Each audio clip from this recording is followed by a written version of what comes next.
The mystery is in the history. What does that mean? In my job setting or in my profession setting, that means someone comes to me and they have a goal. I want to be a better golfer. I want to be a better athlete. I want to be a better goalkeeper, soccer player. I want to get out of shoulder pain. I want better balance. I want to feel like I can do my gardening without dealing with it for days after. I want to be better at pickleball. Any type of goal you can think of, that's me as a neuroathletic performance coach. So the initial step is getting to know somebody. So I get to know where you come from, what your story is, and that gives me direction on where is the best place for me to start helping you. I don't have a protocol. I don't have a subset of options like, hey, I am a kettlebell guy, so any of your goals need to fit within my skill set of using kettlebells and teaching you how to use kettlebells. I kind of adopted a options facilitator mentality. And that is I need to have a ton of options available because I don't know what you're going to need. So let's take that mystery in the history. So an idea of, I typically find a starting place for somebody based on how they've lived, what they've done to themselves. So we'll use me as the example in this case to go, okay, we'll start at the right before the paradigm shift, right before the education in in a brain-centric approach to training, a brain-centric approach to life. You could call it applied neuroanatomy, neurophysiology, neuroscience. It's all in there. It's all together. So right before that. So I'll just describe myself. Then we'll talk about putting on the neurologic lens and then looking at a history from a brain-centered perspective and what you can do about it. And I'll give you some of the things that I've gone through in my own journey, realizing I had brain damage, realizing that I had a very big concussion history, realizing that I've done a lot of stuff to myself that will have I've been thinking about it lately as like neurologic scarring. It's not scarring, but that's the closest thing you can think of from our body-focused world to neurology. It's really creating underactive or damaged areas in my brain or hyperactive areas in my brain in response to damage. So really anything and everything you do to yourself in your life has a neurologic imprint, has a neurologic toll, has a potentially neurologic scar. So working with that is a big part of the paradigm shift. And you're not going to be able to go, hey, this surgery is going to work for you. We don't know. We don't know what's going to work for any given person. Unfortunately, we don't live in a world that allows for options to be explored. It's, I'm a specialist in this. This better help you. If it doesn't, it's probably your fault. That's the reality of it. Oh yeah, you didn't follow that. You didn't do enough of it. You didn't do it right or the right there's always a reason why the person asking for help, if the helper isn't helping, it's obviously the person asking for help's fault. But maybe it's a limited set of options. And that's what I don't like. I don't like the feeling of I don't know how to help a person. I've dealt with it plenty in my own career of just going, I'm not helping. I don't feel like I'm helping. Like, yeah, maybe I was a strength and conditioning coach, and one woman that came to mind with a lot of balance issues, a lot of falling history, wanted to come in and improve her bone density and get stronger, and I'm putting her through things that I knew. I put her through options that were taught to me, that were available to me within that setting, but it never felt like I was really helping her. Like her balance wasn't improving that much. Sure, she was getting a little bit stronger, but didn't feel right. Just didn't feel like the options that I had were the options that she required. And then going through this neurologic education, all of these people that I felt like I could have helped better started coming to the surface. Just, oh my God, if I knew this and I had those options with that person. So let's get into where I was before I moved to San Diego, and I stumbled upon a neuroathletic, neuro brain centric approach to training, health, wellness, and performance, and pain management, pain resolution, etc. So, I am a strength and conditioning coach. I am the director of the business side of a strength and conditioning facility. My partner was the director of the training component. So I found myself split between two worlds. Partly, I got to work with athletes. I had personal just weekend warrior clients, older population that just wanted to be healthier, wanted to be fit, use the gym to try and do that. So I'm working as a strength and conditioning coach. I'm also an assistant coach at my alma mater. Go figure. I did not plan this, but this is the sweatshirt I put on this morning. I did not play women's soccer. I played men's soccer, but I'm sure you could now if you if you really wanted to. But I was coaching at my alma mater on the men and women's side. That's where this sweatshirt came from. Was coaching on the women's side, and I remember I was just not happy. I was angry often. I had impulse problems. I had impulse control things. I was living with my parents after college, which was great financially, but I I kind of didn't I wasn't myself. I didn't feel like I could be myself because you grew up with your parents and you feel like I felt like they had a certain expectation or this is who Joe is. So I tried to fit that, even though I was ultimately at that time two completely different people. I was the person that you saw in the gym, in public, with other people. Then there was the me by myself. Me by myself was not in a good place. Again, anger issues, impulse control problems, massive amounts of anxiety, social anxiety. I was the 3 beer buzz guy just to feel semi comfortable with friends that I'd known for a long time. This is all stuff that I'm just experiencing. I didn't have a thought about it at the time.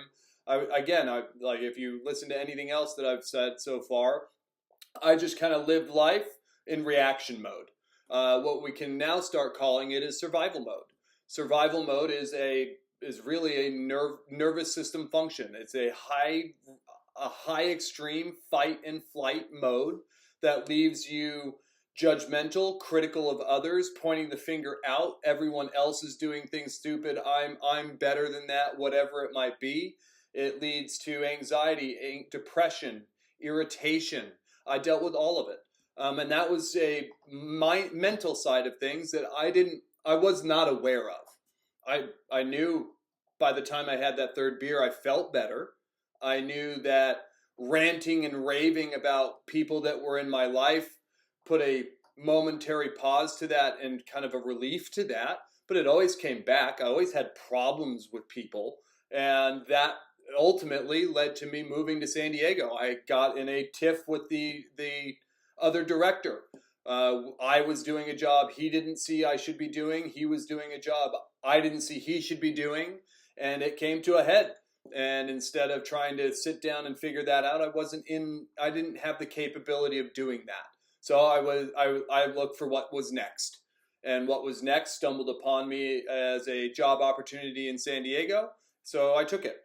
But let's go back to kind of what I was dealing with at that time. So I spent a lot of time hurt, especially late in my career. I ultimately retired because I just didn't feel confident in my left arm. I was told I had from some MRI imaging and stuff like that. I was told I've got a torn labrum in my shoulder and some damage in the radial ulnar joint in that ligament. And ultimately, you could do 2 options, but they said surgery is the best option. We don't know what to fix yet, but once we get in there, we'll figure it out. Just fundamentally, intuitively did not feel right to me. Just go, wait, you're pretty sure you can fix it if you cut me open? Like, you got to put me under, you got to cut me open. I've got like all this rehab to do from surgery, and it might work, And at least he was honest. He said, yeah, it might work. And I went, what's the other option? He goes, you could try physical therapy. I went, yeah, done. I'll do physical therapy. So I did physical therapy for 8 weeks, and it allowed me to tape up my elbow, tape up my shoulder, and chew up 6 Advil to play another soccer season. Not great. And I was ultimately performing at an all-time career low by the end of my soccer career. And I'm in my 20s. It's like, that's one thing if you keep playing and you're into your late 30s and you're into your early 40s and things start to slow down on you. But like that should have been the height of my career. In theory, I've played for 18 years. Here's the 18th year. I should be the best. And I wasn't. I was not even close to it.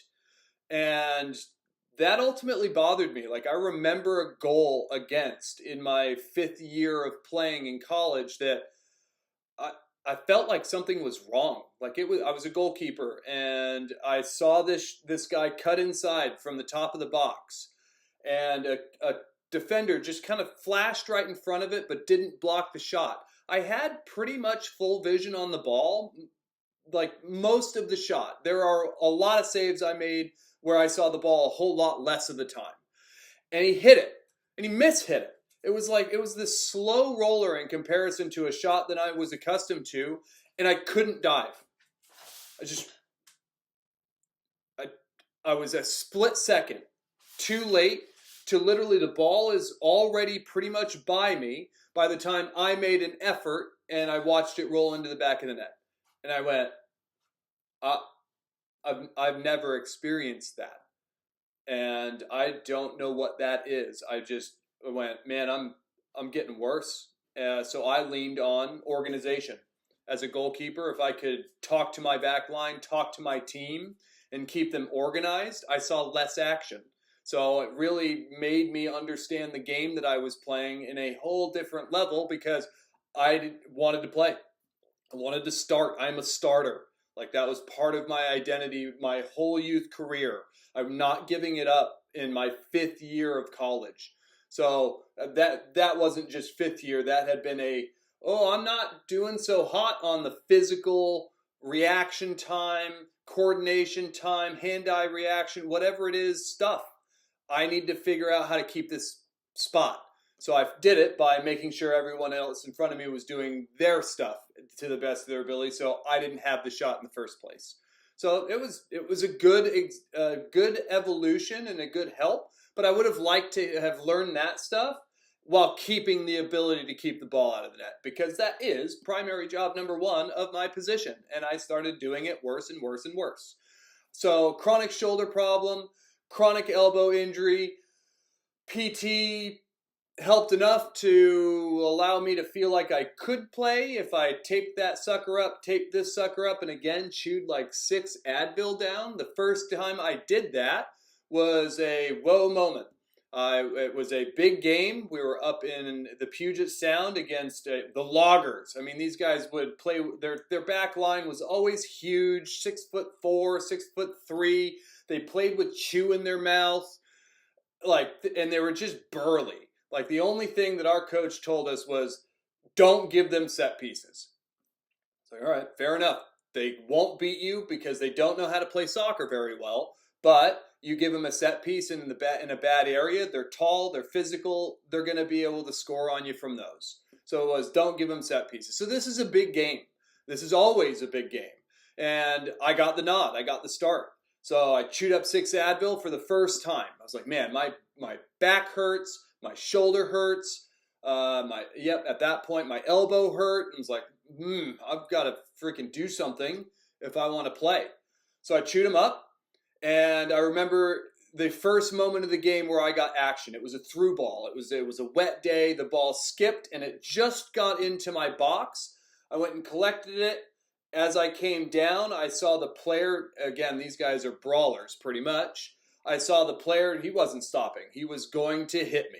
Like, there wasn't a thought in his mind, even if he has the ball in his hands, I'm going to send that message that we are that team. You're going to feel us even if we can't score on you. And you see that in sport. If you can't hang, you chip away. And you're seeing that in the World Cup right now. Some of the lower level teams are dirty.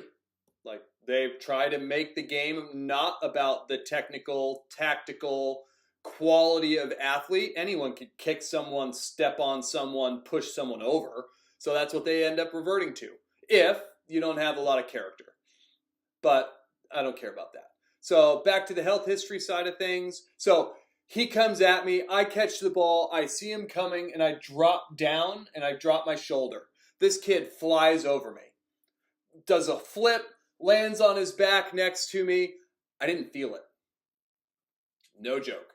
Did not know chewing 6 Advil could do that. Please don't take that as advice to take Advil and or chew up prescription or over-the-counter drugs. It's not a good idea, and you should not take Advil. It is not good for you. It is not worth the short-term pain, inflammation relief for the potential long-term problems with your balance system and gut. It's not worth it. Not worth it from a nervous system perspective. Neither is Tylenol. So there's a little bit of something that you'll pick up through just a conversation with me about my health history and what the paradigm shift did to me. So let's keep looking. We're looking at right before I moved to San Diego, right before I got introduced to the neurocentric approach to life. We'll call it the neurocentric approach to life. I'm angry, I'm irritated, I have all these emotional issues, I'm socially anxious, what I could do was work. I was really good at working. I would say this was the play hard, work hard part of my life, and at the most intense. So I could work 60 hours a week. It was good for me because it kept me from myself. Remember, I was 2 different people. I was me by myself, not in a good place. I was me with others. Yeah, he's funny, he's super energetic, he's a good time, he's fun to have around. I had friends, we did stuff, we went to bars, we went dancing, we enjoyed ourselves. But that was not what I was feeling inside, especially by myself. So that's where I was. What else can I tell you about that time period? Substance abuse was absolutely there. Impulse control problems. I didn't care about long-term problems. I maintained the short-term makes me feel better approach. I had road rage. I was an angry driver. I looked at driving as the faster I'm off the road, the less likely you can screw with me. I looked at driving as everyone else sucks. Survival mode. Point the finger out. Everyone else sucks, so let me speed, let me dodge in and out of traffic, let me get around you so I can spend less time with you. Point the finger around, yeah, I was dangerous for others on the road, but I didn't see it that way. So I had road rage, anger that way. We already talked about the impulsive, blinding anger that I would get in random situations. One of which was like a client in the gym saying, hey, I'd like to try this. I read about this, but since it didn't come from me, I got super angry. And I was protective of what I knew. What I knew was obviously best. Like, again, that's survival mode. It's judgmental, critical, anxious, depressed, angry, irritated, impulsive. Like, that was me. Like, I was living that on a daily basis. I couldn't sleep worth a lick. I had about a 3-hour, like, come down period from whatever I was doing to ultimately pass out. I didn't fall asleep. I didn't know I didn't fall asleep, and this was a long time coming. But we'll talk about that. I don't know how I want to address all of my health history, but we'll find out how it comes out. So sleep is terrible. I couldn't fall asleep. I couldn't stay asleep. I couldn't wake up. We'll break those down. Falling asleep. There was a client that dealt with some insomnia recently described it great. She said it felt like there just wasn't the flip to sleep. And I looked at that and went, yeah, it feels like a light switch. Like I can't flip the light off. And that's what it really felt like for years of my life. We'll give you an idea of the depth. The first time I remembered like sleep issues or sleep challenges were late grade school into middle school. So that's where things started. And again, I didn't know any of this at the time. This is all hindsight 2020 through a neurologic lens from a lot of education in how our brains work and what we can do about it. So I couldn't fall asleep. I stared at my phone. I snacked. I had bad habits and just zoned out on it until I pretty much passed out. I passed out in front of a TV from late middle school on. At least, and then have the fan going, have sound, something going that would help kind of distract me from myself in hopes that I would actually end up not awake. We won't call it a sleep because I don't think I slept like well for years. Like recently I've started to go, ooh, that felt good. Like that felt really good. But that's been a heck of a process, changing and improving my own sleep. But it's possible. Part of why I'm talking to you is to give these types of things and show that you have stuff available to you. There are options. So falling asleep, terrible. I would wake up multiple times a night, just toss, turn, pain, go to the bathroom, whatever it was, and then the alarm would go off and I would be angry. I would ultimately want to break the alarm. And I hated it. I resented it. I never wanted to get up. How I described it was I knew I needed to be awake. Nothing inside shared that opinion. Plain and simple. Everything was dead asleep inside, even though I knew I needed to get up, get through my morning really fast so I could get to work. I had a 6 a.m. client for 3 years, 2 years. So, 5 a.m. wake up call, or as short of a time period as I could. I food prepped. I did as much, I shaved my head for a while just so I didn't have anything to deal with like washing hair before work. Just anything to maximize my time in bed and minimize the time of trying to wake up and trying to get to work. So I worked a lot. I played a lot. I had a great time on the weekends. As a strength and conditioning coach, I was dedicated to exercise. I lifted every day. I incrementally improved. That was kind of wow. I had no idea this type of stuff was available at all during my career. It would have been nice to have known some of this stuff. And a lot of my education came from that perspective of just looking at something and going, God, I wish I would have had that.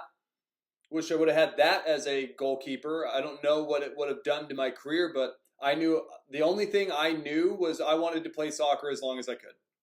That was it. I liked it. I liked winning. I liked being on a team. I liked my responsibilities as a goalkeeper.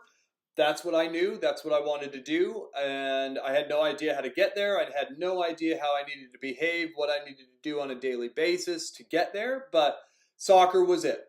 So now I'm in a strength and conditioning setting and I'm learning things going, man, I wish I would have had that as a goalkeeper. And then you can imagine starting the 13 course, 32 hour per course, taking the curriculum twice with some classes 3-4 times, what that did to the hunger for, oh my gosh, who knows what I could have become if I had this stuff.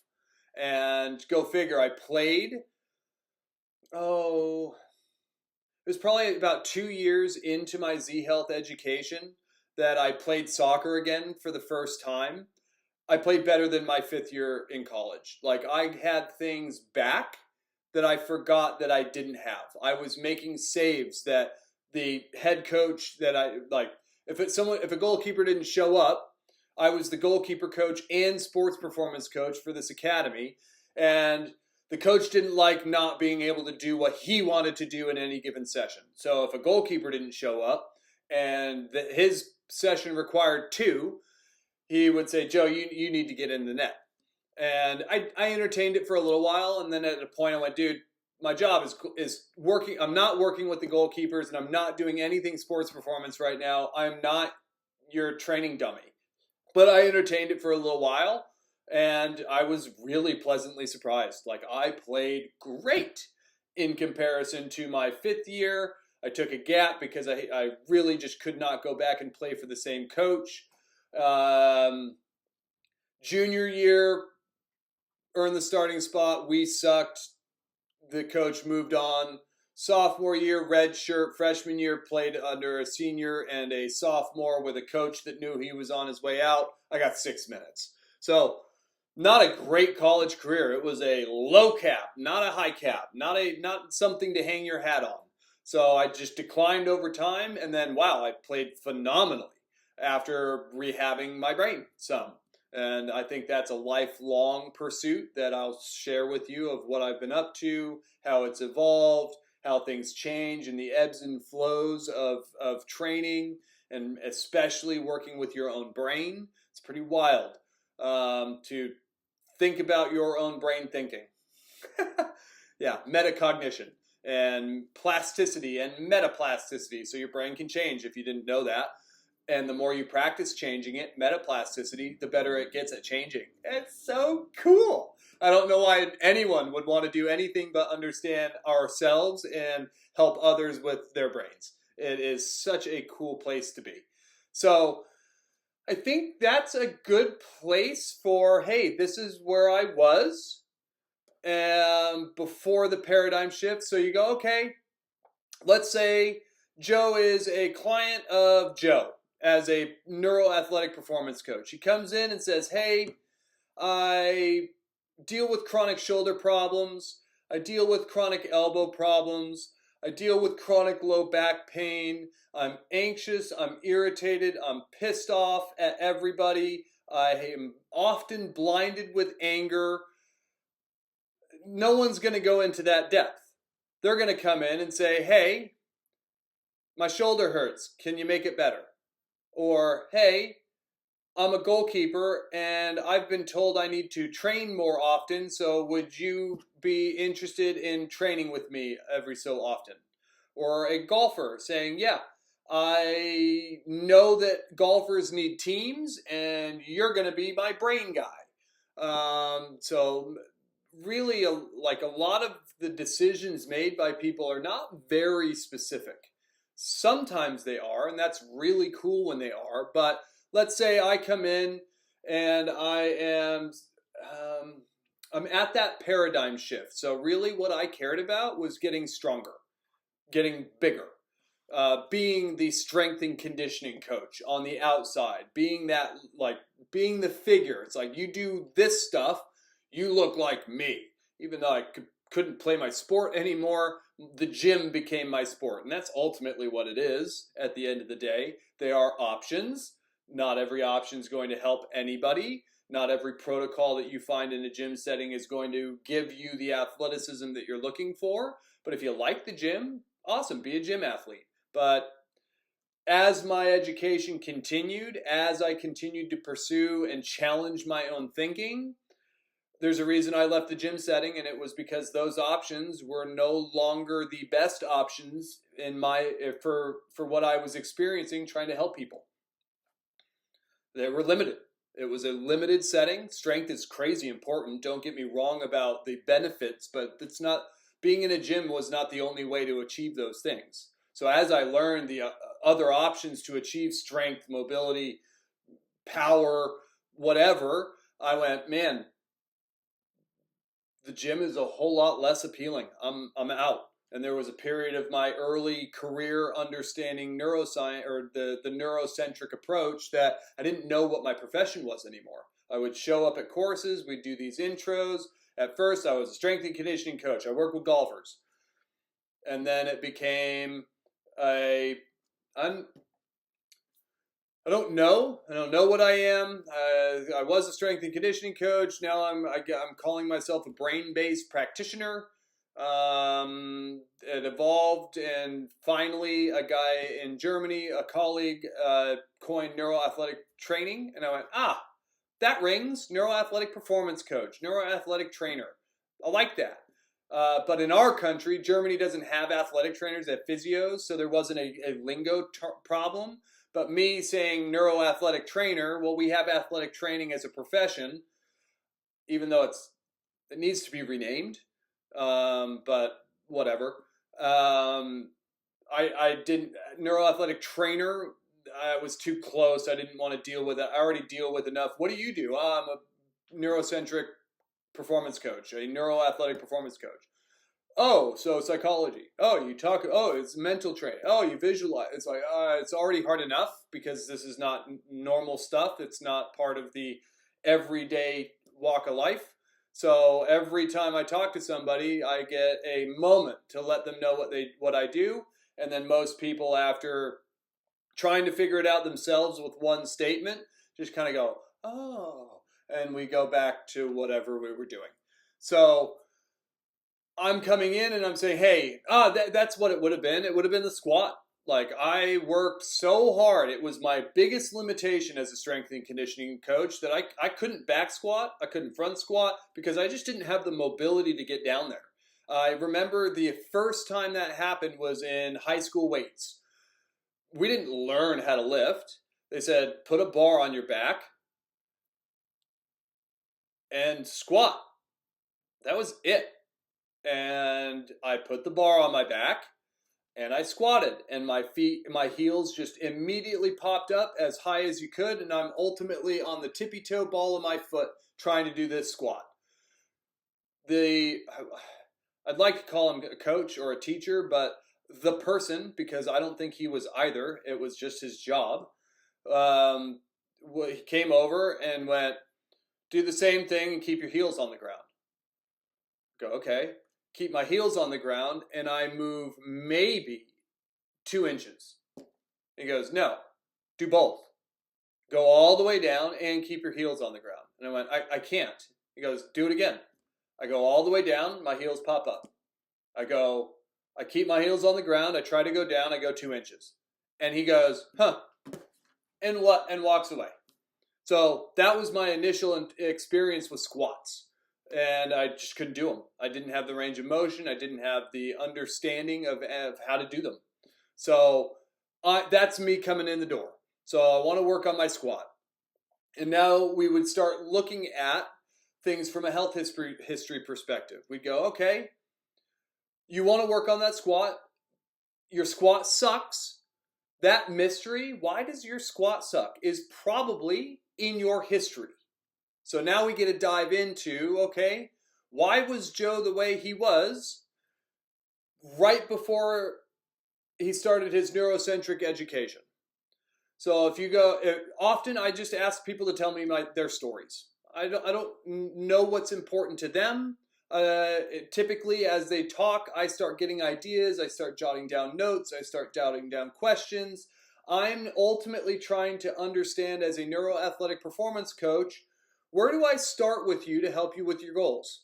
Knowing that everything you've done to yourself has impacted you neurologically, good, bad, or indifferent.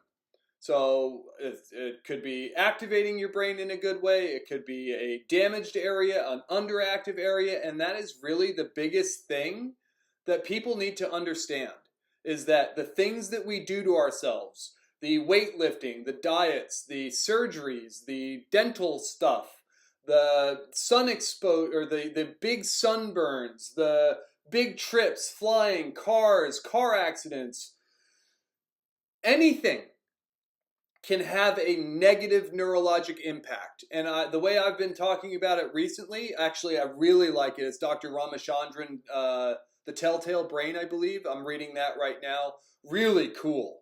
From a brain perspective, it would be a great addition to you just seeing, oh, there's a lot more possible than kind of what you might stumble into in just a general world. But I like to think he puts it as it's a river flowing, and obstacles get put in, and your brain just goes, all right, new obstacle, keep flowing. But at some point, there might be enough obstacles where that river performance isn't as strong as it used to be. Now it's got trickle-down effects. Now down the river, it's not powering this as much. It's not watering that as much. It's not irrigating this area as well. And there are ramifications of that. And that is what happens to our brains. We hurt ourselves, we do damage to ourselves, we have surgeries, we live in a certain environment, we have these certain behaviors. They mold how our brain works. They put little roadblocks into this big streaming process of our nervous system. And if we get enough roadblocks, we start getting problems. So we've got to look back at what roadblocks have people put in their own way unconsciously, knowing, saying, I want to be worse in 10 years. Let me do this to myself now. We don't work that way, but that's the reality. A dental surgery from 15 years ago could be a part of the problem that you're experiencing today. The only way we'll know is ask you if anything's happened, assess how it's currently functioning, know how it should be functioning in a healthy individual, and then train it. Train the things around it. Stack other stimuli on top of it to see, are we getting the change? Are you squatting better than prior to that? So, Joe, tell me your story. You want to get better at squatting? I totally get it. We can look at your ankles. We can look at your knees. We can look at your hips. We can do all that. We can see what your movement pattern is in the FMS screening. We can do all of that. But sometimes there are roadblocks in the way that we never really thought mattered. So tell me your story. What brings you in? What got you here? Give me some of the things that have happened to you in your life, specifically the most, like the ones that you remember the most, or the ones that have the biggest emotional tie to them. Those are the big, or I don't know what's going to be important, and we don't want to miss anything, especially if it's simple and you can squat exponentially better because we just talked about it and figured it out.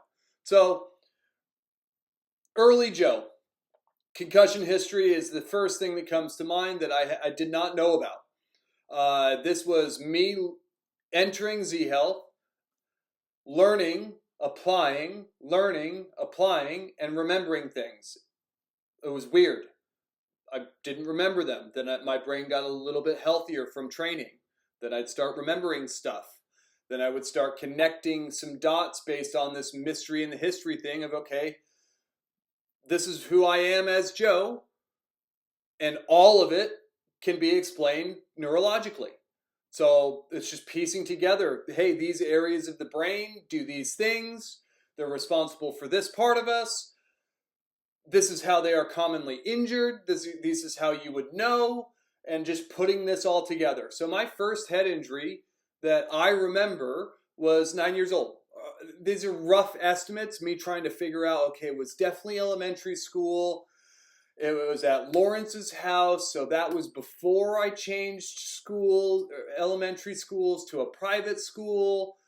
So, okay, probably around 9-ish. So none of these are like concrete, but they don't need to be. We just need to know, what have I done to myself that led to you can't squat?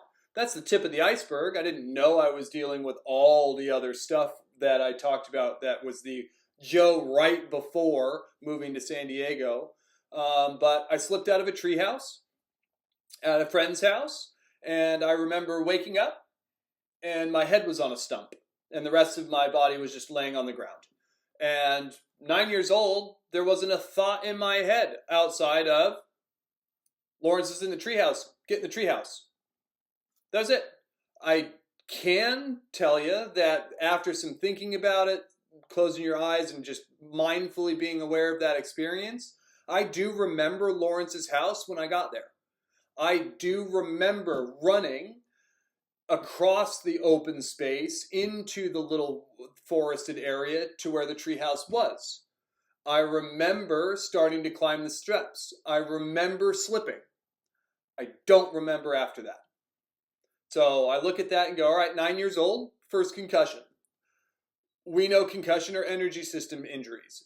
If you get one and it's mild, brain can heal itself most of the time. If it's a little more intense, there can be some lingering damage because it's an energy system injury. So therefore, blood flow changes, which creates activation change. And that blood flow never has to return, which means now you've got a damaged and or underactive area of your brain to deal with. But we didn't deal with any of that, and I didn't even know anything about it. I just hit my head, woke up, got in the treehouse, continued living my life. So that was 9 years old. Then at 11, I started playing indoor soccer. First time ever. It was cool. It was new. I was a goalkeeper. And I remember one of the first games, I didn't know the speed change yet. So ultimately, you go from a big outdoor field. We didn't have micro fields, but like when it was time to play soccer at 10 years old, you played on a full size field with full size goals. Like there's now we have an incremental approach to it, small, medium, and regular, or large, or the world game. But we didn't have that. So I had no idea that going from outdoor to indoor, a smaller place with smaller numbers, but the same physical, was going to be much faster. I took a ball so hard off my face that like I remember it sucking really bad. Later, I found out my dad's sitting in the stands and he went, "Oh my God, is he going to be okay from that?" I didn't know about that at the time. So that was, all right, you got one at 9, you got another at 11, another came at 12. I changed teams, we're an outdoor.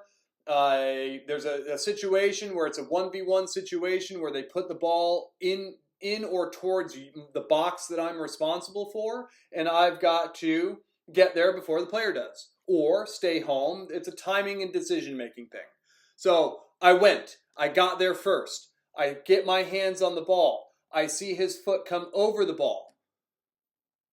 I woke up on the sideline staring at the grass. And come to find out, he went over the ball and shinned me, kneed me, whatever, in the forehead. Knocked me out. I came to sitting on the sideline. Everything went away again. I came to sitting at the curb, waiting for my parents to come around with the car. Everything went away again. I woke up angry at my mom on the couch. And I had fallen asleep, and the only guidance she got from the call to the doctor was don't let him fall asleep for a long period of time. So she's waking me up, and that's the first time I can remember being angry. Like angry that she woke me up. Between that, I dealt with a groin problem for the first time. It was my first, like, what is going on muscle thing. It was like a groin and low back thing, like just miserable. Like we were given a ace wrap that, and just deal with the back. And now looking back at that through a neurologic lens, that those first 2 concussions can easily lead to pain anywhere. And that is a big paradigm shift in today's current model of if your back hurts, it must be something wrong with your back.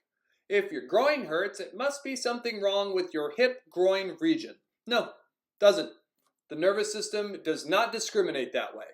It says, hey, I need something to change. I need help. We have some damage up here. We have some underactivation up here. I'm going to give you signals that tell you to slow down and or change something.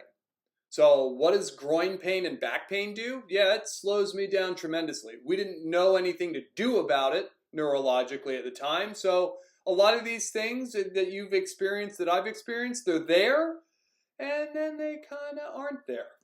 And we kind of just continue on. We don't think about, am I as good?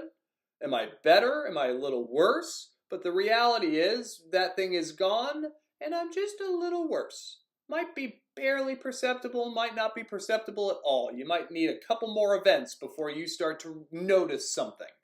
So you go, okay, he's got some groin stuff, back stuff.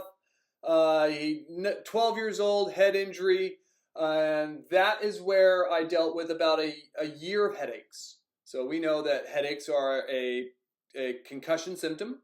And I dealt with a post-concussion syndrome, as it turns out, for at least a year after that knockout concussion, my second concussion. The solution was fuel.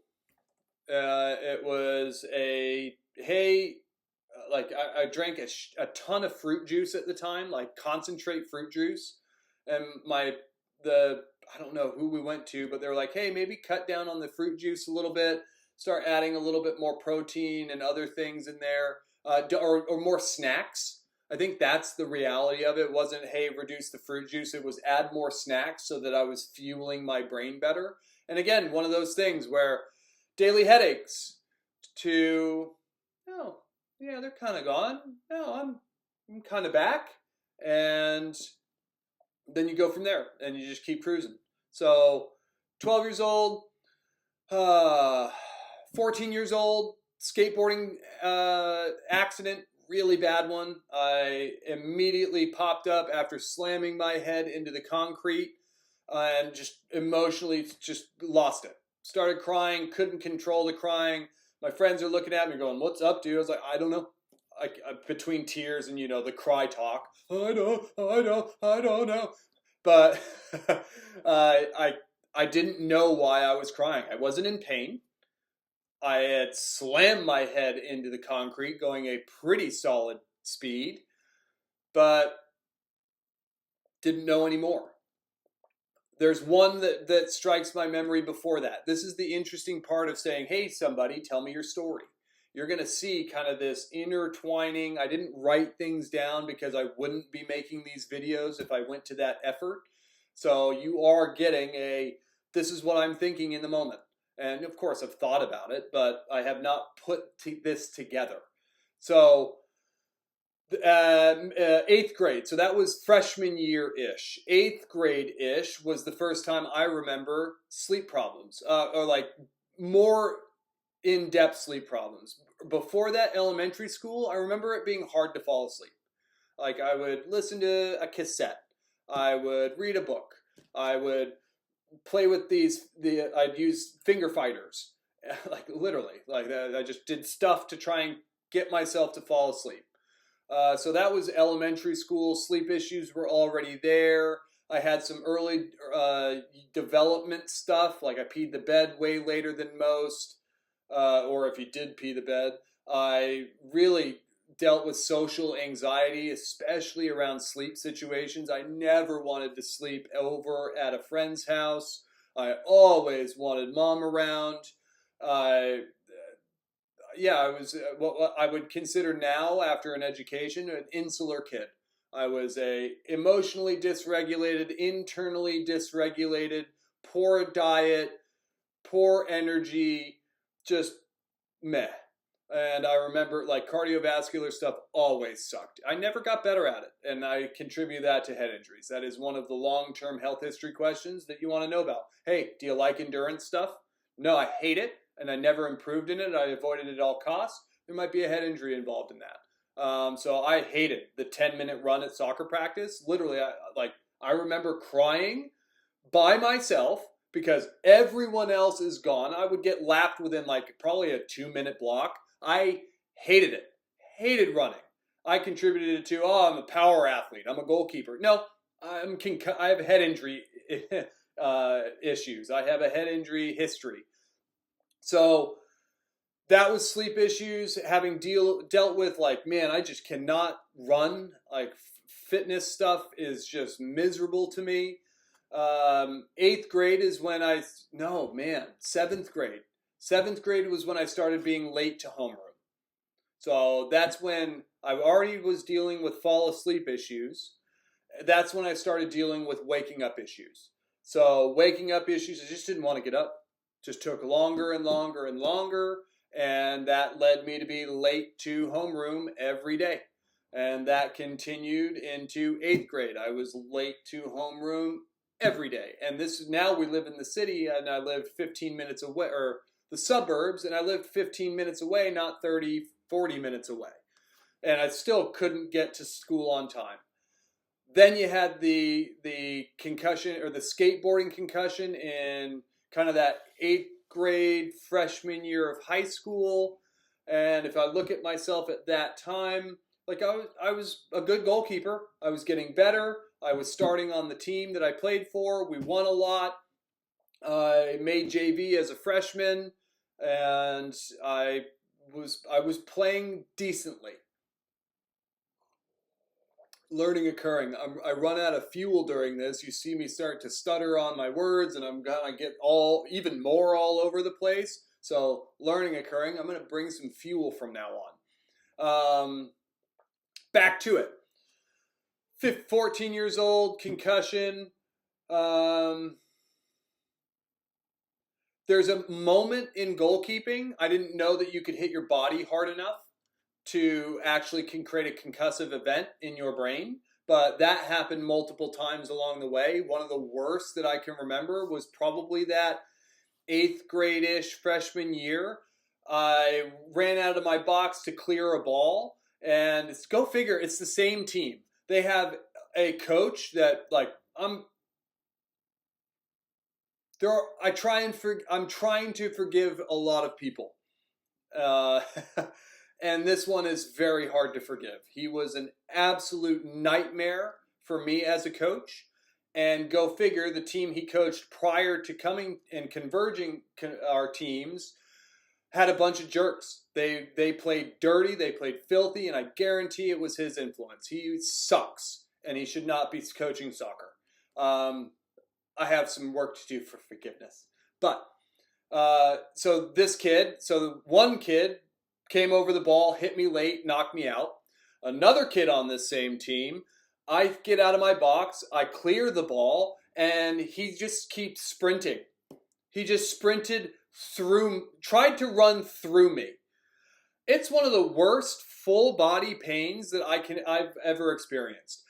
Everything in my insides hurt. I couldn't breathe. He knocked the wind out of me so hard that I made sounds that I didn't know I could make. I felt terrible from that event for a long time. Did not know that you could get hit in the body so hard. It's about your brain changing directions quickly. So it's not fixed up there. It's floating. So if you have a body impact that is abrupt enough, you can get a concussive event. Car accident, same way. Hitting yourself on the ground, same way. So as a goalkeeper, there's a save that you make that you can't quite get set, and you have to get down in a hurry. And it leads you to just feel like you are getting in a little car accident. And those were concussive events as well. I remember feeling gross after, feeling a little bit nauseous after I hit the ground that hard, getting a little bit of a headache. Again, I didn't know any of this mattered. I could barely register at the time. This is all learning about the brain and looking back and going, okay, what did I do to myself? So again, we're in the perspective of Joe without a neuroscience education trying to improve his squat with a Joe with the neuroscience education. And we are in the health history, tell me your story, because the mystery of your squat is most likely in the history of your life. And so we're already experiencing, wow, he's had a lot of concussions in a short amount, or concussion in a short amount of time. He's dealt with some body pain stuff, hip, groin, back. He's dealt with some of the emotional, social anxiety stuff. He peed the bed late. He had sleep issues, going to sleep and then waking up when he got into middle school and high school. Sleep never got easier. It only got harder, to the point where I'm staring at a TV just to pass out, not fall asleep. I gave up on falling asleep by freshman, sophomore year of high school. So it was just stare at the TV. I knew if it hit the Drew Carey show, man, it is late, and I am going to have a rough morning getting up, and I am going to be tired. So we're there. 15 years old, maybe-ish, relatively healthy. 16, car accident, derailer. I had a friend group that went to a different high school. They were from the soccer team. So I was driving out to see them all the time, and I was with my friend. Phones had just came out, and I was talking to one buddy on the phone, and we missed the turn. So I pulled into the entry of a grocery store parking lot, and came out of it, thought I'd get to the middle lane, and then I would get back into traffic and then take that left that I missed.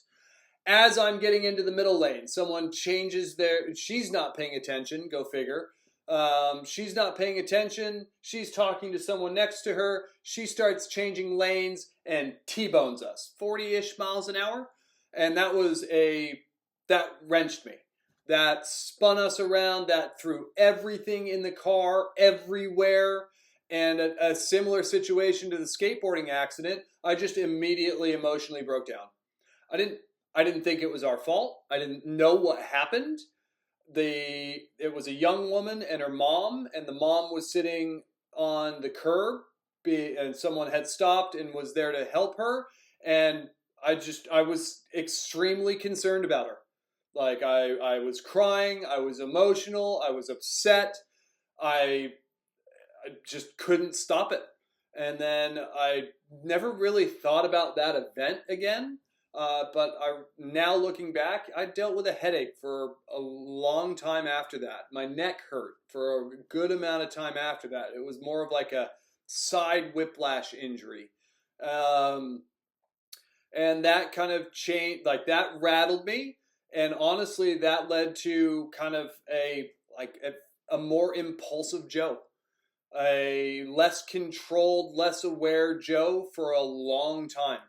I'll get into the weeds of what that looked like at some point, but my friend group changed. It got me into the social circle for, you know, being a good kid trying bad things. Like that was kind of we didn't have the coming to of age thing. So kind of our coming to age, like our walk in the wilderness and come back in 7 days and you're a man kind of a thing. Rite to passage. There it is. We didn't have a rite to passage. So our rite to passage was do stupid stuff and survive. We survived. We must be men. No, we're stupid and we didn't pay for it dearly. But we could have. There are plenty of moments in my life that, again, you'll hear me say I'm thankful to be here. And that's a big reason why, was that we tested boundaries. So I was the straight-laced kid. Like dare work, drugs are the devil, you can't do them. My parents didn't drink, so I didn't have that influence in the house of alcohol. So it was straight-laced and, oh my God, you're going to go to hell. Something bad's going to happen if you do that type of stuff. Car accident. Change of friend group. Yeah, all right, let's try all that stuff. No joke, just like that. So part of it was the social component. I fit in. I finally fit in. I never really fit in. I was always a little awkward country kid with a bowl cut. Didn't help. I wore Velcro shoes and sweatpants for way too long. But I fit in. I finally had a group, and it was the popular group of all people. So car accident really adjusted things, and part of it made my sleep better. Now I had some poor activities to do that really helped me pass out easier, fall asleep easier, made me feel better. I had digestive issues. I was the one with gas that everyone's like, oh great, Joe just ate, roll down the windows, it's going to get real gross real fast. Like I just had those issues, and nicotine and stuff like that was really helpful for that kind of stuff. I had a short-term fix. I didn't know the long-term ramifications, nor would you care as a teenager. We didn't care about that stuff. We cared about status and respect, period. If we didn't get it, that's all we were in search for.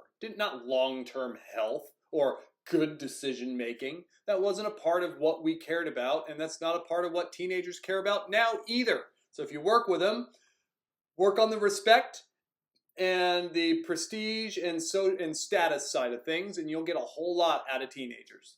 So we're in high school. I'm doing all right. I have sleep problems. I have a good history of at least 6, 7 different type of concussive events, including a car accident. That's where there wasn't a lot of thought. This is a real curious thing of, I wonder how much critical thinking a teenager can have. Because, we go through that phase in our life and go, oh, it's just the teenage years. Don't put anything into them. It's like, yeah, but it's the same brain. Yeah, there are developmental markers that kind of happen, but you're telling me I couldn't critically think? No, I could. I could critically think on how to not get caught doing bad stuff. I could critically think in the moment of a police officer confronting us about something that we did and getting them to go and think it was someone else. Like I could think, but I couldn't think about like what I wanted to do, who I was, who I was being, what my behavior was. Was it good, bad, or other? It was just all reactionary, 100%. And I don't know if that's just Joe, and it took him a lot longer develop mentally to like get to that point, or was it early concussion history? Was it poor diet? Like I had it all, so I don't know. But all I knew was I wanted to play soccer as long as I could. So it comes to now it's time for college.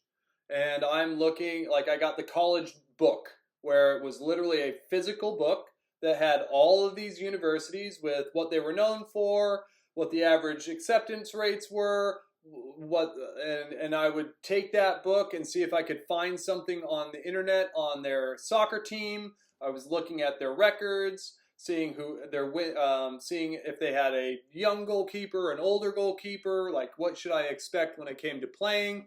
And I just applied to a lot of places I wanted to go. I think the only Oregon school I applied to was University of Portland. Everything else was Southern California or California in general. It's coming down to it. Like I am just about to graduate from high school. I still don't have a next step in place. I just kind of, something will happen. I'm just waiting on it. And then a college coach called me from Linfield, which was 45 minutes from where I went to high school. And he said, Joe, you're not playing anywhere. What's up? And I got into all these schools and I'm just waiting on one of them. He goes, there's no wait. They're not picking you. They're not bringing you in. I went, what do you mean? He goes, you would know by now. I went, well, what? Then what? And he goes, play here. I went, where's here? He goes, Linfield. Went, where's Linfield? McMinnville. Where's McMinnville? Where you did some ODP stuff. Oh, the train track school. We talked about that in the past. We won't cover it too much. But went, oh, no, don't want to. Like my parents were, I don't know if I knew they were moving, but ultimately as soon as I graduated high school, they were out of town. Like they moved there for me to have that high school experience. So they were gone right after I graduated high school. So this was before that. I don't know if they were going to move. I don't know if they were going to move to Salem, which was 30 minutes away from that college versus the 40-ish, 45 from my high school. So I went, no, I'm not interested in being that close to home. I ended up at Linfield, and I wasn't happy about it, but I kind of found a group very quickly. The soccer team was a bunch of good guys. I really liked the upperclassmen, and I joined a fraternity of very like-minded people. We had a great time. And that's the fraternity and the friendships and the bond within that is really what kept me at Linfield. My coach left after my freshman year. They hired someone that should not have taken that job or even looked at that job, and it was a miserable time for the rest of it. So I really ended my soccer career on an absolute low note of the lowest I was and the lowest my team and our environment and college soccer could be. So let's keep going on the health history side. We're still going, Joe, you want to improve your squat. And why I'm going through it this way is because you'll start to see that there are some things that happen to us that neurologically we understand their functions. So like by working with a squat, you can't just think of what the body is doing. That's easy. Dorsiflexion at the ankle, flexion at the knee, flexion at the hip, probably a little posterior tilt to the pelvis if you're lucky, most likely an anterior tilt for a lot of people. But there are so many other things happening to make that happen, including vestibular function, where you are and where you're going. Where I am, where I'm going was not working. Why? Most commonly damaged area after a head injury is the vestibular system. So now we're starting to go, oh, the mystery is in the history. I can't tell you how much I did to my ankles to try and mobilize them to squat, what I did with a squat pattern, what I did with squat correctives, hip correctives, smashing muscles with every instrument you can have, scraping them down with tools, shocking them, pulling on them. I did everything to my body to get a little bit better.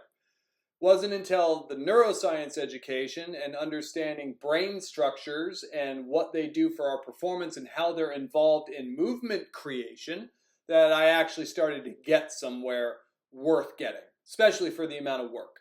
So much less work, so many more results. I think everyone's going to fall into, I would like that bucket, please.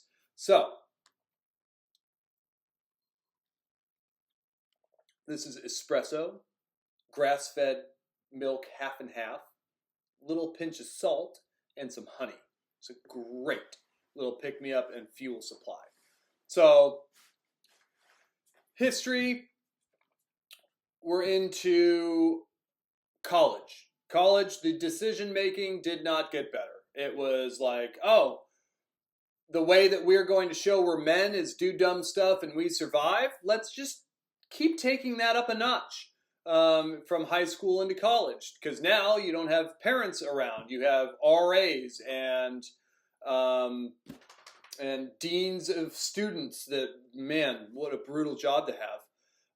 But now you're free, and for me, walking into college with impulse control problems, hyperactivity. I was very ramped up and very go. Hard to turn off. I could play hard, work hard, but by that point, the student side was getting really challenging. I couldn't remember what I was reading.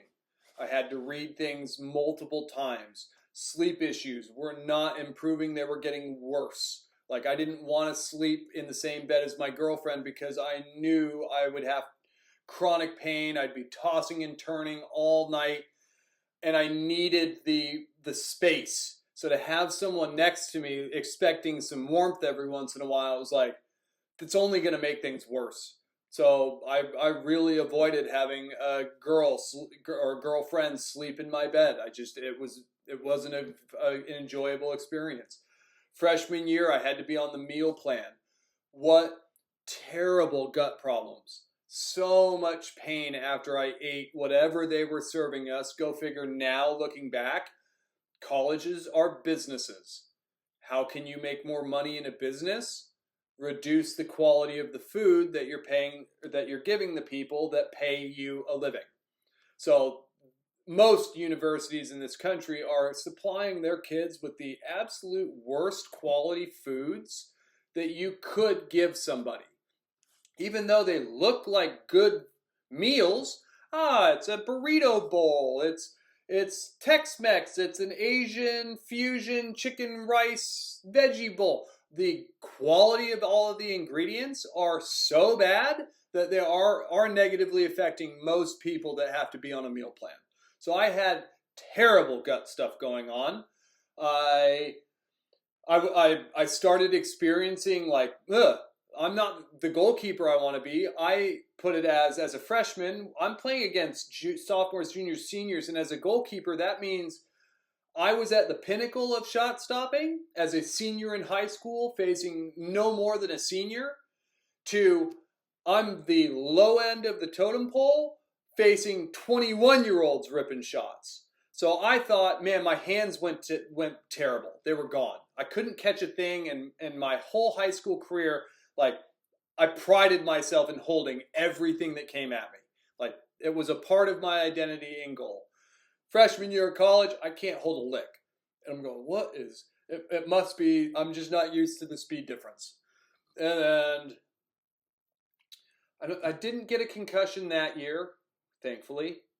I didn't get a concussion sophomore year, but that's where the medical red shirt came in. So I'm not doing very great. I think I'm doing all right.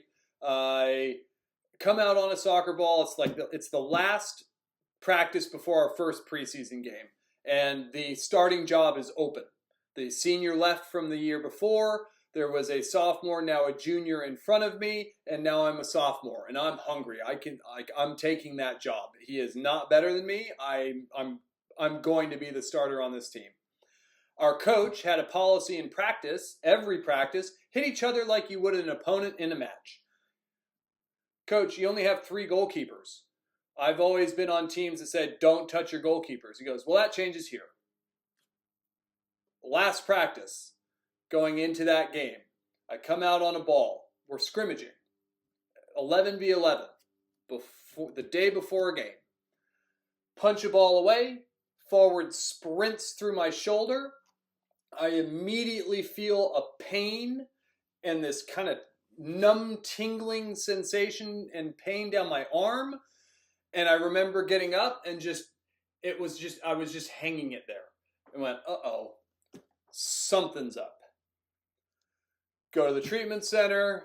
They go, kind of sounds like a torn labrum. I go, okay.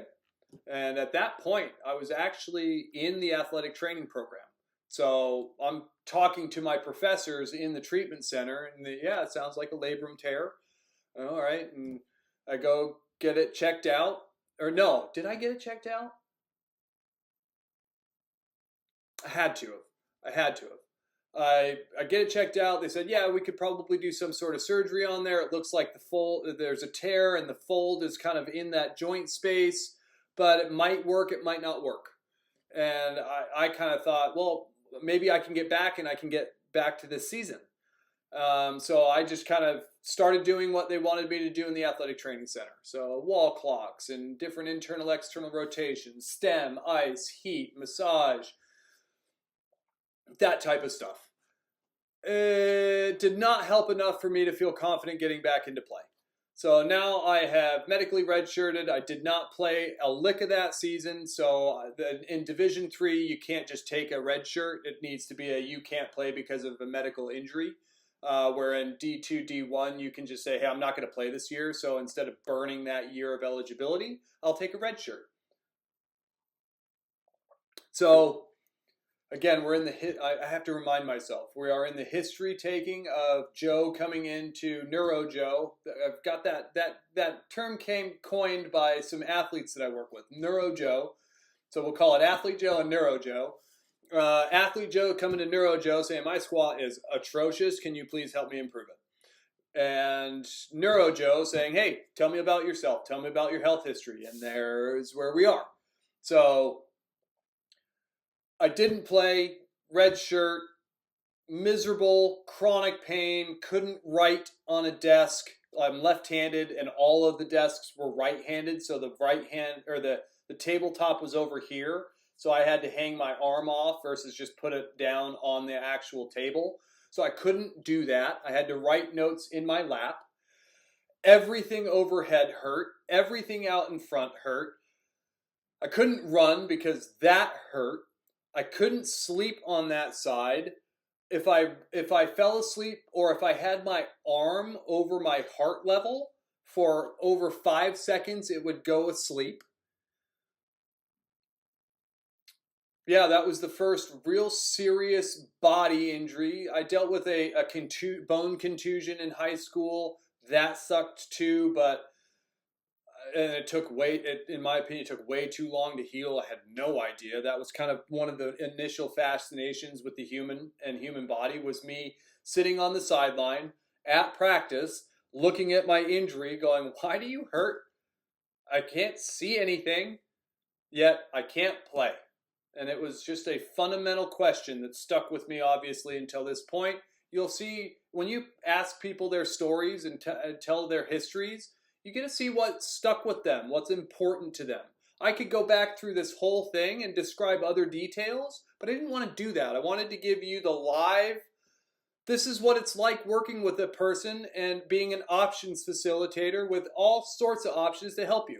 I got to find a starting place. And you're going to tell me where to start based on what you're telling me, how I'm hearing it, what questions I ask for follow-up, and so on. So we're in college. I'm medically redshirted, and that meant fraternity life. You can imagine, like, it was a D3 school, and it's a small liberal arts private college. So you had to get grades. You had to go to school. There was no option there. So this was like fraternity, what would be fraternity light, LYTE, versus like I had friends that went to U of O. Those are fraternities, like yeah, fraternity plus. So those were my vacations to from my little school experience to wow, this is nuts. So my little fraternity experience, of course, we did all the dumb stuff. It does not help your life. Now I know, and you should know, alcohol kills brain function, kills brain cells every time you drink. It doesn't matter if it's a sip or if it's 5 beers or a bottle of alcohol. You are killing your brain every time alcohol gets put in there. So I am killing off brain cells. I have terrible sleep quality. I can't fall asleep because of this shoulder now. I can't stay asleep because of this shoulder. I can't wake up because I didn't stay asleep and I didn't fall asleep in the first place. I'm missing as many classes early in the morning as I possibly can. I'm eating atrocious food from our dining hall.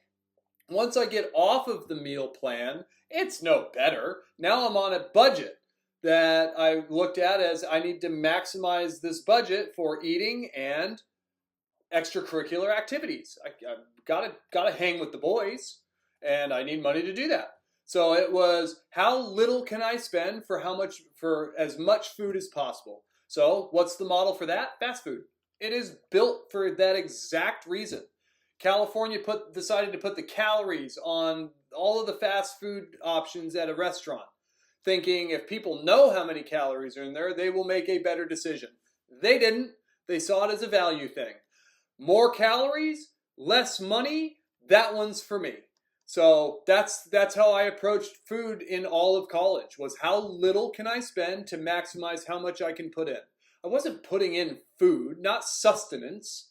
I was putting in substance. I'm no longer hungry, but I didn't know the difference. I didn't know that there are foods that will make you better, give you sustenance, and foods that will just satisfy the taste, hunger, and volume of food in your stomach, substance. So I'm eating terribly, I'm sleeping terribly, I am working hard and playing hard. And then so all of this is ultimately taking a brain that wasn't doing well.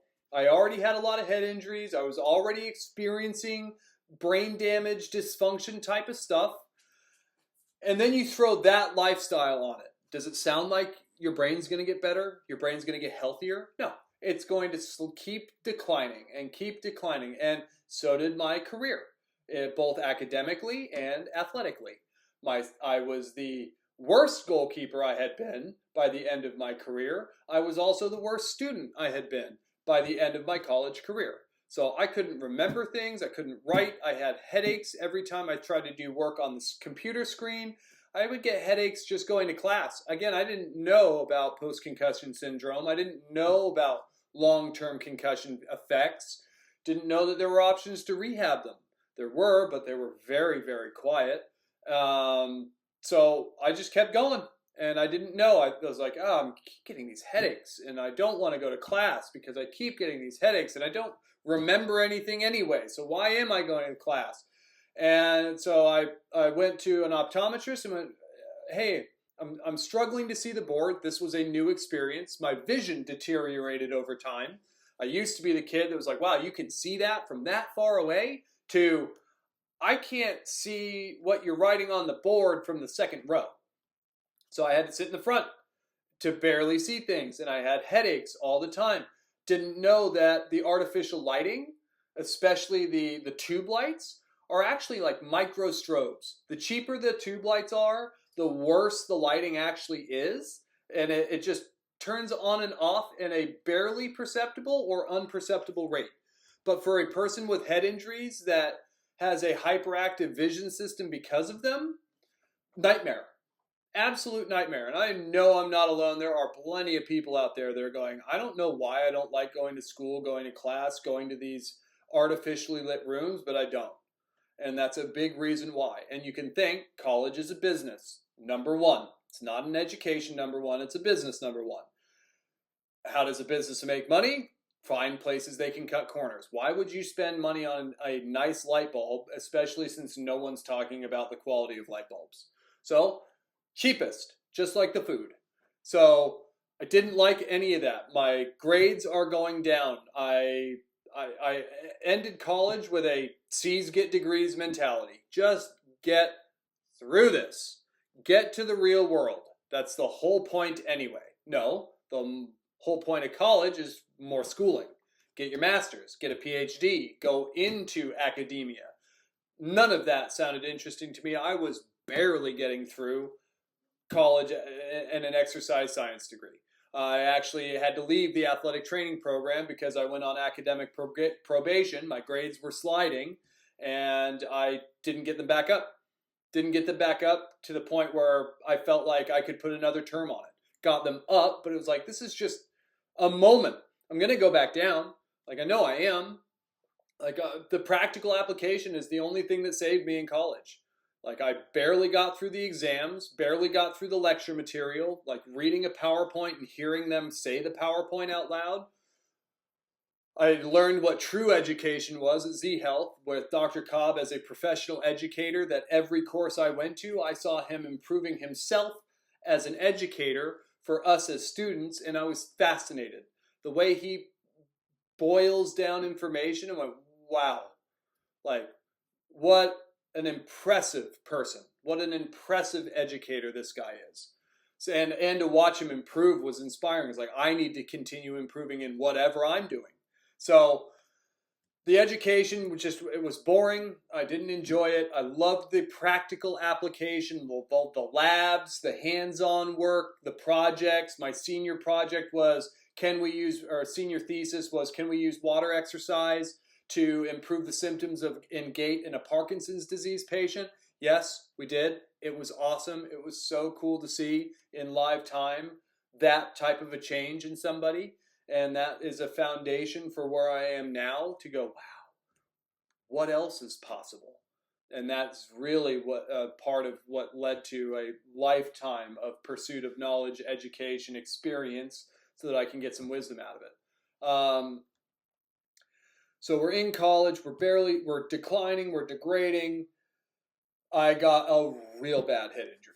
I had already been under the influence of alcohol. We were at my place driving. The guy that was driving was sober, but it was a 4-minute drive to the fraternity. I'm in the back of the pickup truck. We get to the fraternity. The guy driving, he was about 275, 300 pounds at the time. Big boy, strong boy. Played football for a little bit at Linfield. He gets out of the driver's seat. I'm on his side in the truck bed. And I go, hey, catch me. And I jump out of the truck bed. He turns. And as he turns, he just essentially indirectly drops his shoulder into me. And I did that on the concrete with my head. Goodbye the rest of the night. I was out.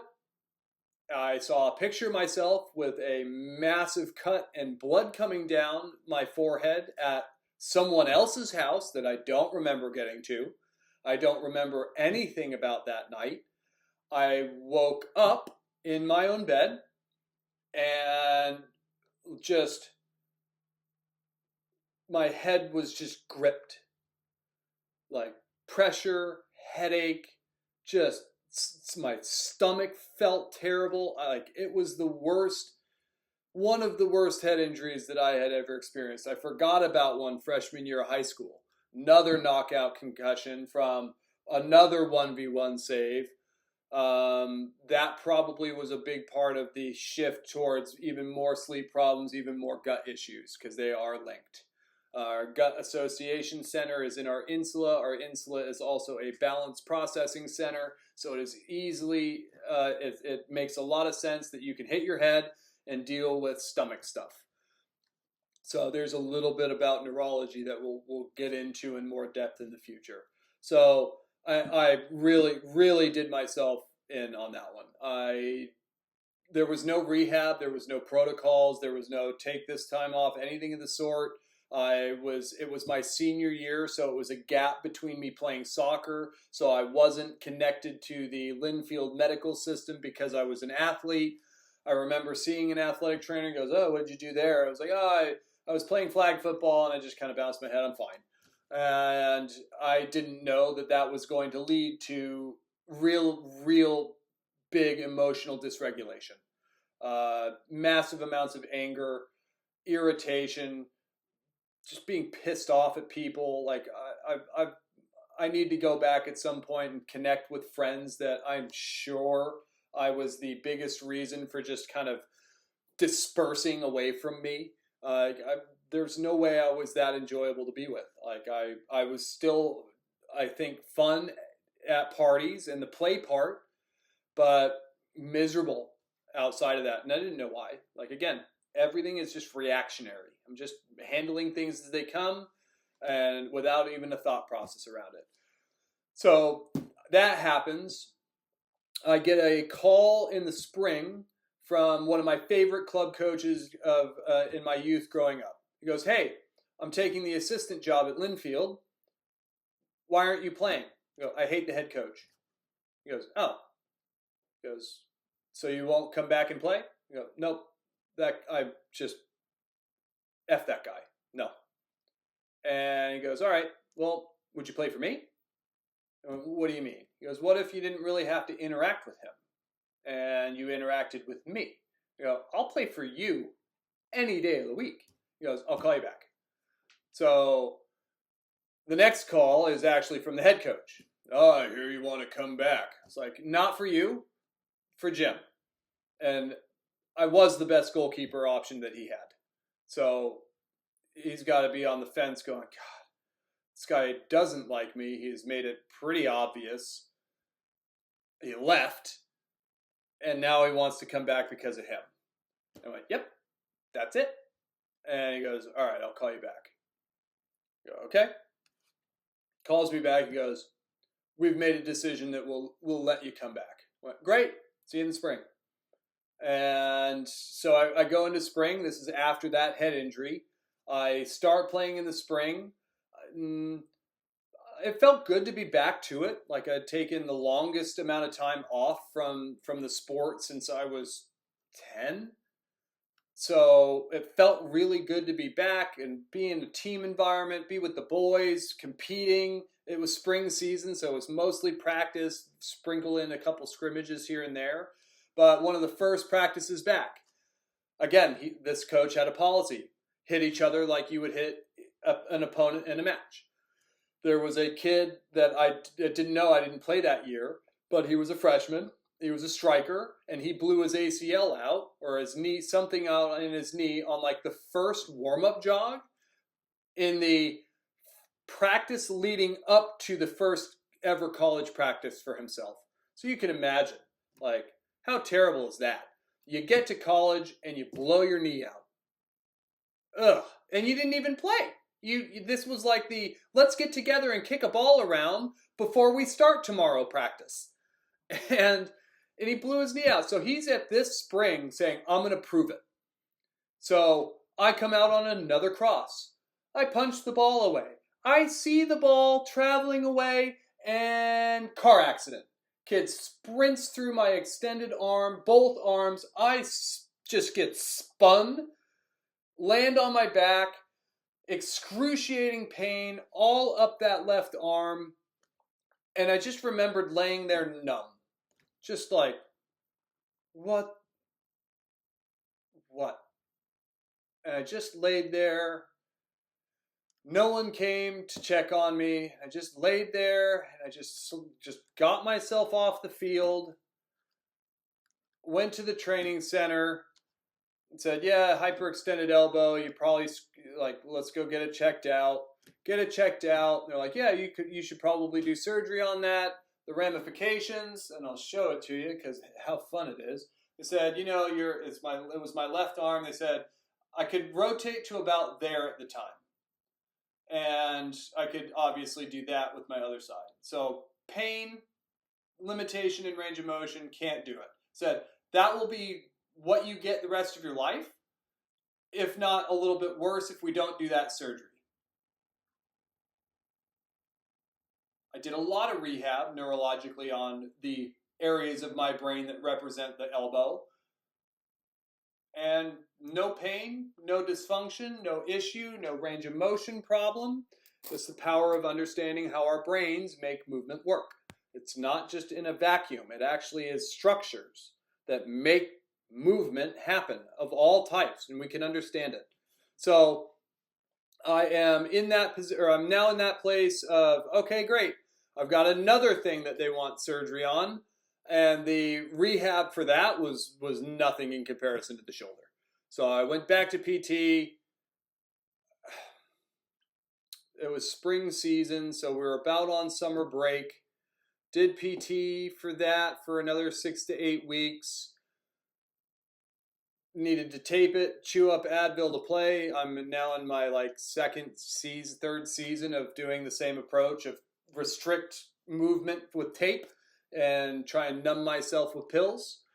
And I go into, so that spring season's now over. I have the worst concussion in my life. I have a laundry list of concussion events. I have a lifestyle of play hard, work hard, and damaging myself. I'm eating terribly. I'm wrecking my gut function. I'm eating Advil that wrecks my gut function. I sleep terribly. My academics are going downhill. My athletics are going downhill. And that's where anger started. Like, I was the president of my fraternity. We had our initiation process where everyone is involved and everyone's got to be quiet at certain times. And I'm talking to the recruit or the rush, not the rush at that point. I don't remember what they become after rushing. The candidate, initiate candidate, whatever. And everyone's supposed to be very quiet during these moments where I'm interacting with that candidate. And it's a play hard event. So before we start, I go, hey, if you got a beverage to crack, or something to say, or something stupid to do, now's the time. So you hear cracks, opening everything, like random comments, whatever, and then it settles down, and then we bring someone in. Right when this kid kneels down, an idiot cracks another drink, and just this flash of anger that I hadn't experienced before. And I got myself back together. I finished with this recruit, and it just overcame me. I popped up and just started wailing on this person. Luckily, I was hitting, not just, but I was wailing on their arm, and I was just completely overcome with rage. Completely. Warranted or not. Like, other people do stupid stuff too, but this kid was uniquely stupid and did something really dumb during our initiation process, which was important and serious. We took it very seriously. So I lost it all. And that led to another time of blind, we had a party, and it was a closed party, meaning it was our fraternity and we invited a sorority over. And it was closed. No one from outside of those two organizations could attend until the party ended. Well, some of the guys tried to get other friends in. Blinded with anger, lost it on them, shoving guys out of the fraternity, yelling at them, screaming at them.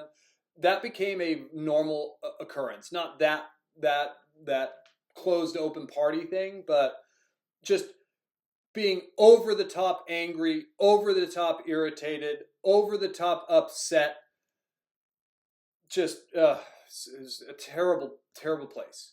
And that was after bouncing my head off of the concrete, after having some adult beverages, probably having adult beverages after, but not remembering anything after that moment until I woke up with that locked in. And that really led me down a path. And again, we're talking about two Joes. We're talking about athlete Joe that was this, with neurologic injuries and bad behaviors and bad lifestyle choices, etc. The gap between who Joe was and who Joe wanted to be kept getting bigger and bigger and bigger. And I was in straight survival mode. The survival mode is, again, that finger points out, not in. So it's you're the problem, everyone's the problem. I'm angry, I'm irritated, I'm upset. I have negative thoughts, negative thought loops. I see the worst in everything, worst in everybody. I think everyone on the road is the problem, so I've got road rage to get the heck out of this traffic so you don't hit me, even though I was raising the rates of potential accident. Lots of stuff going on there. I have no idea what I want to do with my life. School is about to be closed, or is coming to a close. I've got to take that 5th year, 1, to clean up some credits from changing degrees, 2, play for my favorite coach for my club career and my youth career. And at the time I had a girlfriend that it's just I was not a good person to be with. And I'm so glad she went and made a choice not to try and stick around and hang out with me anymore. I was in a real bad spot. So her dad had a job lined up. I couldn't think past this far in front of my face. So I was like, I don't know. And I'm picking up pamphlets for the Peace Corps. I'm thinking about master's degrees. I'm like, I had really no concrete, real feeling thought process. Then dad hits me up, says, hey, they're hiring personal trainers at the gym. You should at least apply for that. Got the job, stumbled into personal training, know nothing about, I thought I knew a lot from my exercise science degree. That led to no practical application with a person standing in front of me. Realizing, and I just started doing things that I knew from my own career as a soccer player, some of the small amounts of practical application that we learned in college, and just kind of working. I'm just working, making a paycheck. I'm living at my parents' house, and I'm just now not in college, and I'm starting that next part of the career. Still work hard, still play hard, still the worst sleep of all time, or that I can imagine. Could not fall asleep for at least 3 hours, pulling teeth to wake up, toss and turn, wake up multiple times every night. And then I start the strength and conditioning. So I'm a strength and conditioning coach, and I'm actually starting to learn some intelligent application about how to work with that person. So FMS, functional movement screen, assess them. Assess how they're moving, correct movements, then start applying a progressive strength and conditioning program. Start small, start basic, start adding complexity, so on and so forth. And I'm going, man, I wish I would have had this in my career. I'm the strongest I've ever been. I am able to run again a little bit. I hated running, but I could run. I needed to run, especially since my career was over. I realized quickly no one is going to make me exercise again. No one. I remember waking up in bed, within the first week of my career being over, going, I got to do something. No one's going to ask me to do something ever again. I got to do something for myself. So I tried to start running. And at that time, into the gym setting, I was still running a bit. Then I got into the power stuff and the barbell stuff. Still, it's yes, my body, if I just focused on my body, I'm in a good place. I'm strong. I look good. My fat is 13% body fat. I learned some nutritional guidance from the strength and conditioning crew. I'm doing well. I'm eating better. I am physically looking good. I'm putting up good numbers. I'm putting up good weights. I'm learning lifting activities in a reasonable fashion. Neurologically, still chronic shoulder pain, still chronic elbow pain, still chronic back pain, still angry, irritated, play hard, work hard, sleep terrible, gut problems, emotional regulation problems. But we don't live in a brain-focused society. So that's just whatever. That's stuff that you'll have to figure out and compensate for and figure out how to be okay with. We work on the body. Now you look back, here's Neuro Joe hat on, not Athlete Joe, saying it's all connected. What you do with your body affects your brain. what you do with your brain affects your body. There's no way around it. It is that simple. It is a feed forward and feedback loop. So I had no idea. So that kind of brings us up to date. There's the story. I missed all sorts of stuff, I'm sure, but if someone were to ask me, Joe, tell us your story, there it is. There's Athlete Joe's story, and Neuro Joe is sitting there listening, and now we can put the Neuro Joe lens on and start looking at it from that perspective. We go, okay, he's had a lot of head injuries. He has fuel supply problems. He had some headache stuff. He can't fall asleep. He can't stay asleep. He can't wake up. He's got gut issues, more fuel supply problems most likely. He's got a history of degrading vision. Remember, I was the kid that saw awesome to I think I need glasses and I can't quite see and I'm getting headaches from being indoors in these environments. So he's seeing worse. He's socially anxious. He's using substances to feel comfortable and normal. He has a big history of Advil usage, which I know creates massive gut problems and potential vestibular problems. Your vestibular system is your balance center. Kind of important. We'll talk about it in depth at some point. He's got body issues. He's got body pains. He's got shoulder stuff. He's got elbow stuff. He's got back stuff. He's got emotional regulation issues. He's got anger problems. He can't remember what he reads. He's got memory issues, temporal lobe stuff. Sounds like he's got brain damage. Straight up. He's done some good stuff to himself. He's got the car accident to deal with. So we're going to look at him from a bottom-up perspective. Meaning, if you've never hit your head, you've never had a concussion, a lot of the higher order training that you can do, vision training, vestibular training, those two are very big and specific, lots involved with them, but you can start there and see some really good stuff.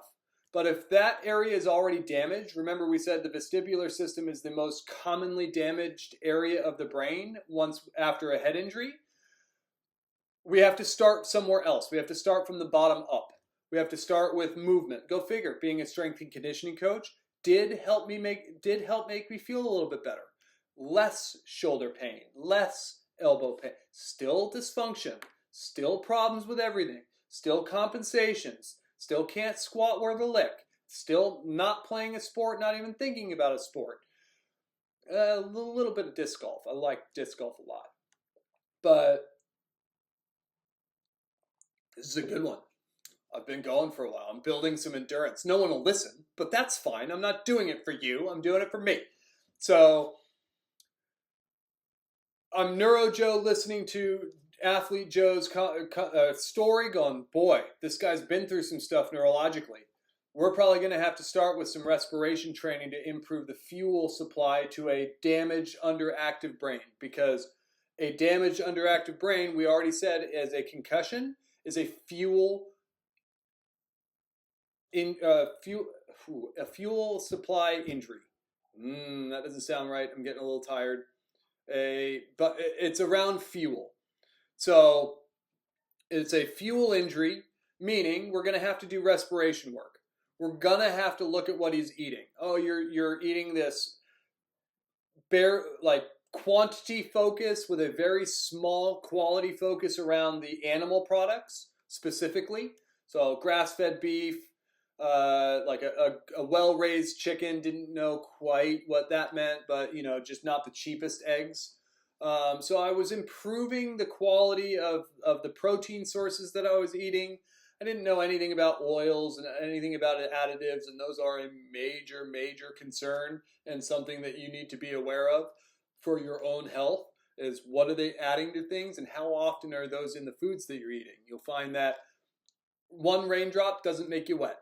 It's this oil and that ingredient and that one and there, this one and that one and that one and that.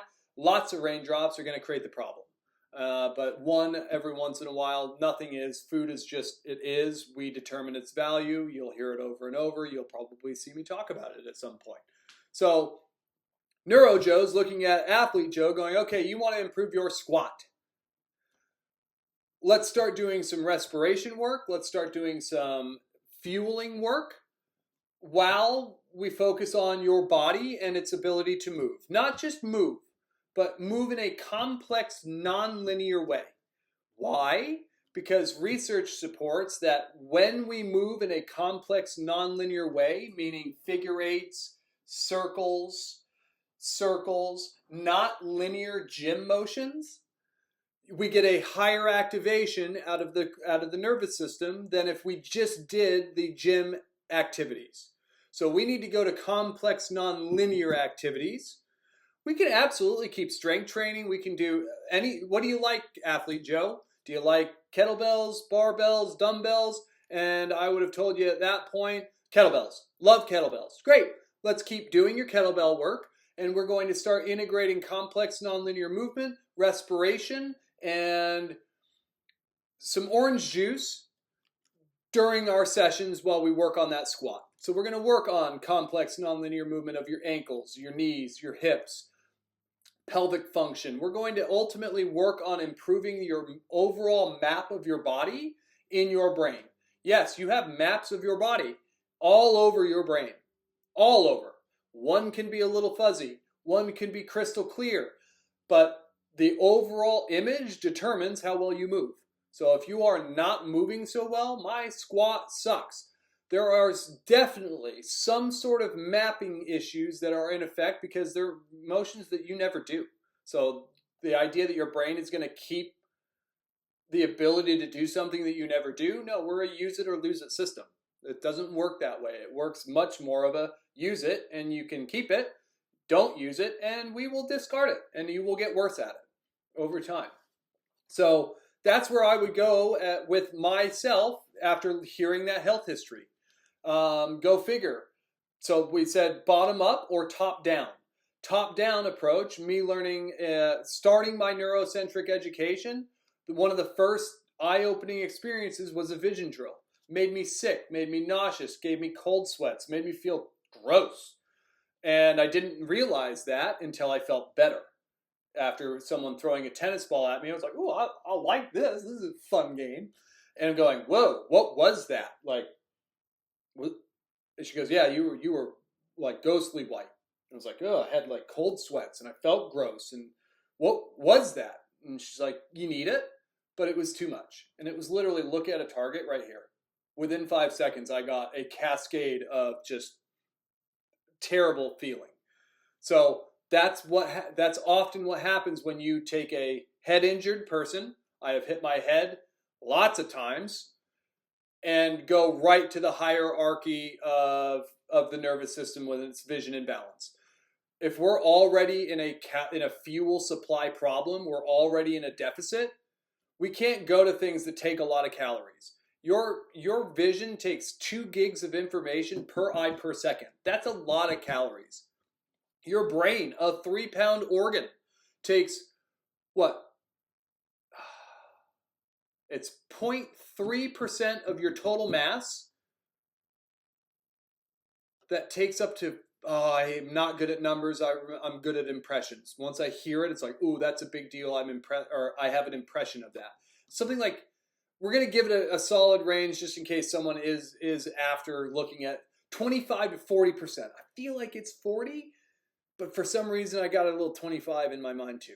But 0.3% or 3% of your overall weight is taking 25 to, even if it's 25% of your overall energy a day. That's a lot. Like that is a fuel burner. So me doing a vision drill tanked my fuel. Just gave me every negative response that I could get to stop. That's ultimately what that was. So I know, NeuroJoe, you can't go, I will assess vision balance initially very lightly if I know there is a lot of concussion in the history of this person. But most likely we need to start with the body up approach, the ground up, the bottom up, not the top down. So that's what a health history can do with an understanding of how our nervous system works, what our neuroanatomy is, some of the feeding patterns, the basic pathways, how things work together to say, where do we start with Joe? Well, if I was a strength and conditioning coach, we would start with squat correctives. Did those. They didn't work. We could do manual therapies. I tried those. They didn't work either. Or we could start treating the brain or through the body. That's a really good way of putting it.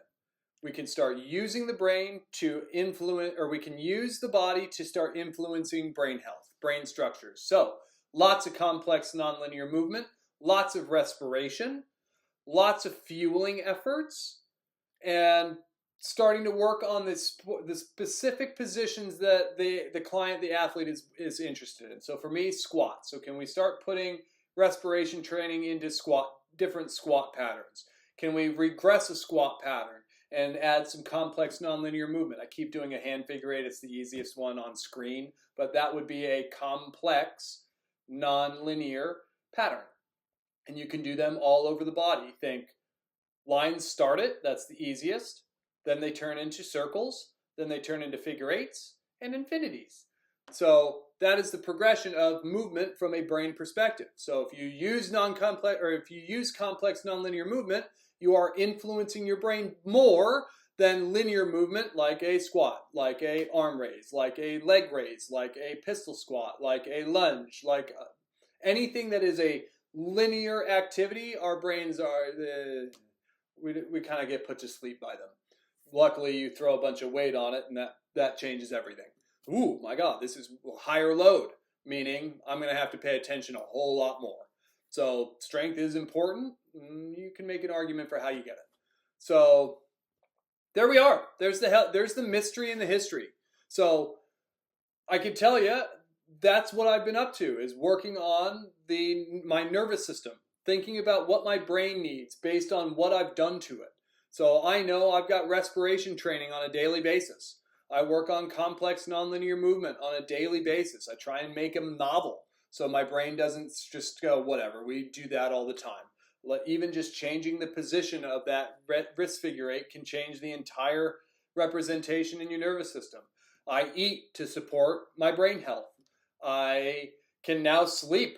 I don't deal with the anger issues, the impulse control problems near as much. I'm so much better at pointing the finger at myself. I learned within 2 years ago, I hit a rock bottom professionally in the world of youth soccer. Just absolutely miserable with the exact population that I wanted to work with. I just couldn't wrap my head around others working with kids and not respecting that we are developing humans. It was a job, and it was a whatever type of thing, and it just ate me alive. So I hit a rock bottom where I was critical and judgmental and angry and impulsive and negative on everybody. And again, this is inside. My outside, I could still be, oh, he's energetic, he's funny, he's a good time, he's a bit odd, he's a bit weird. But inside, by myself, real nasty environment. So I've been able to recognize that for the first time since the slide starting in college, to be able to go, oh, I'm being judgmental. I can critically think. I can be aware of myself. I can make goals. I don't deal with chronic injuries. My chronic shoulder pain is gone. Chronic elbow pain, gone. Hit or back pain, gone. Like, I deal with pain. It moves, but now I know what pain is. Pain is an expression made by your brain for you to do something different. So if I get a neck pain, I no longer go, oh God, did I tear something? Is a disc? Did I do something to the spine? Do I need to get a picture? Do I need to get an MRI? I go, okay, what do I need to change? What have I been doing? And if I just stop, think about it, plan, and assess myself, film myself doing assessments. I find something, I put it together, it progresses, neck pain is gone. And I've got a lot of stories that I'll share with you over time. But that is enough for today. I am proud of myself for getting through that 2 hours almost. And it's very personal. It's all about me, all about my health history. And again, the mystery is in the history. Whatever someone is coming to you for, whatever you're going to someone for, most likely you're going to find answers, solutions, direction, a starting place if you just understand what they've done to themselves and you ask pointed questions based on their nervous system. How do you sleep? Do you fall asleep? Do you stay asleep? Do you wake up? Do you wake up feeling rested? Do you have gut problems? Do you ever get distension, bloating, shortness of breath, pain?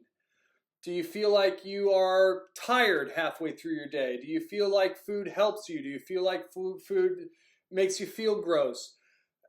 Vision related. Do you wear contacts and glasses? Do you see things clearly? Do you get headaches from screen time? Can you read? Do you remember what you read? Balance wise, I mean, you can assess balance on a single leg, tandem stance. You can have them move around. Do you get a little dizzy? Do you get lightheaded? Like, there are a lot of things that go into a health history now that we are into how the brain works. So the mystery is in the history. That is a massive evolution from where we are now, where it's, hey, my shoulder hurts. Let's look at the shoulder. It's archaic at this point, but that's what we make that's our model. That's where we make the big bucks, and that's not going to change. So what needs to change is more people like me raising our hands saying, there are other ways. Go ahead if you want to explore that way. If it doesn't work, though, instead of surgery round 2 or something even more drastic, let's look at your history, how your brain is functioning today, put some things together to try and change it, reflect on the changes that we see, and put together a training program that is centered around making your brain healthier, knowing that if you make your brain healthier, you make your body healthier. It's a good way to end it.